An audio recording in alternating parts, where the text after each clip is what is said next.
Hello guys and welcome back to another video. This is part 4 of the book review Master Your Emotions. There's so much valuable information in it that it's just going on forever really, but I'm going to try and finish it in this video, try and get through it.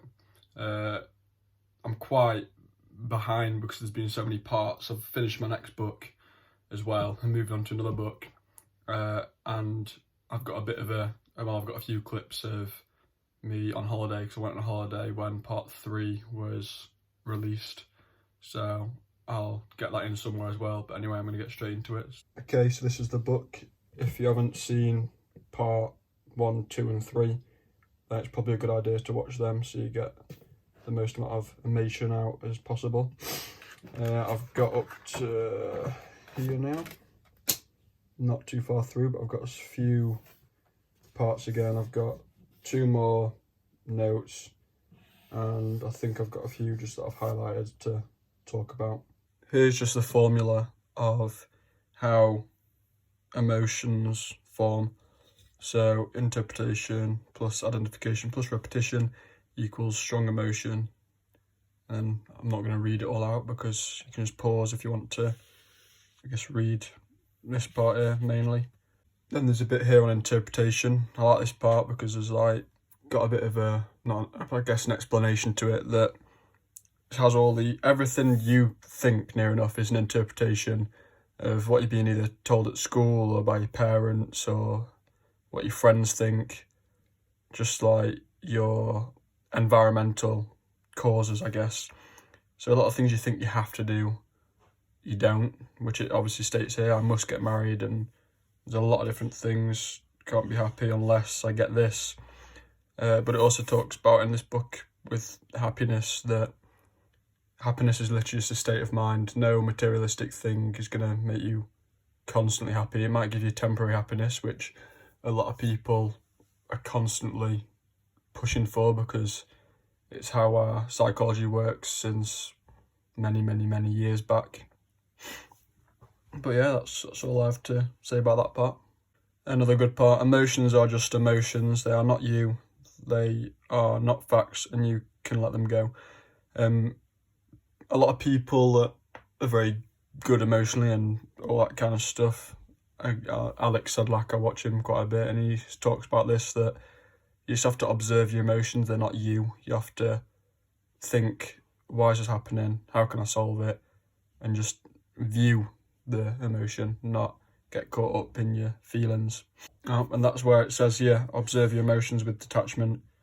Whenever you experience negative emotions, simply observe it with as much detachment as you can. Then here at the bottom is just a 5-step process to let go of your emotions. Let them go. When you experience negative emotions, you can consciously choose to release them rather than repressing them or clinging to them. Allow them to be there. You can allow them by acknowledging their existence without clinging to them, or you can welcome them. You can accept them and have a closer look at them to discover what the core of these emotions are. And this part down here, you are what you think about most of the time. For thousands of years, mystics have told us we are the result of our thoughts. Buddha allegedly said, what you think, you become. The essayist and poet Ralph Waldo Emerson said, we become what we think about all day long, while Mahatma Gandhi said, a man is but the product of his thoughts. In his classic book, As a Man Thinketh, James Allen wrote, let a man radically alter his thoughts, and he will be astonished at the rapid transformation it will effect in the material conditions of his life. Men imagine that thought can be kept a secret, but it cannot. It rapidly crystallizes into habit, and habit solidifies into circumstance. To take control of your emotions, it is essential you understand the role your thoughts play in generating emotions in general. Your thoughts activate certain emotions, and these emotions in turn generate more thoughts. Thoughts and emotions then feed each other. For instance, if believed the thought I'm not good enough will generate negative emotions such as shame or guilt, you'll attract more negative thoughts, whereas if you have positive thoughts, you'll just attract more positive thoughts. So that's why it's very good to be positive. And this part up here, confidence, certainty. If you want to have more confidence in your ability to achieve your goals, visualize yourself as having already accomplished them and feel good about it. Practice developing a sense of certainty, commit to your vision, in your mind. Each time you visualise your goal, give the energy of commitment to it. Know it's going to happen. Right, so this part I've highlighted because I can talk a bit about it. 5-second rule. I'm not going to read everything that they've said, but it's some woman's rule. What was her name? Mel Robbins. She made a book. I don't know if it was called the 5-second rule. Anyway, she made this book and said something about 5-second rule, and you pretty much, it kills procrastination if you really are strong-minded about it. Alex Eubank is all Alex is about. Alex Eubank said about this in one of his videos. If you know him, he's a big fitness influencer. About the 5-second rule, he had to use it to get up once. But anyway, it's great if you're strong-minded, because if you need to do something, you count up to 5 or down from 5. I was do from 3 personally. Before I read about this rule, I just did it, counted down from 3, and I'll just make sure I do it, because if you ever don't do it, it's just weakening how strong this is.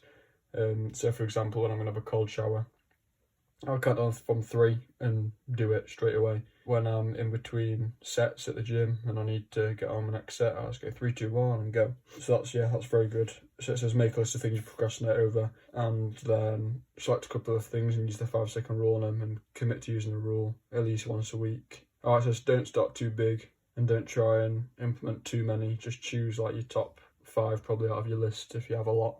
This part on changing your emotions by changing your environment. I'm not going to read it all, but I'm just going to say my part on it, that you can change. How can I use an example?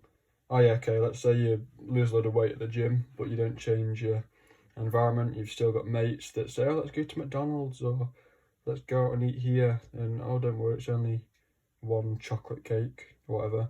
You're not going to stay in good shape. You're going to just become fat again, because there was a study, I think it was 98% of people that lose weight, put the weight back on in the next how much time. So I start to notice, and starting my whole self-development journey, and that people just do things for the sake of it. I'm sure there's a lot of things people do that might have originally been fun, or I don't know, just do them, like watching TV.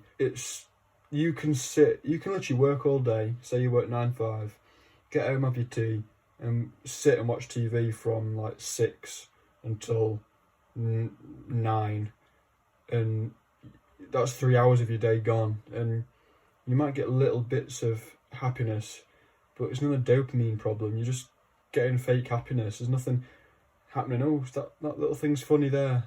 Like, it's fake happiness. Nothing's happening in your life that's good. It shows like spending time on social media, hanging out with negative people. Obviously that's an environmental thing again. But yeah, that's all I really need to say on that part, I think. So on to the next.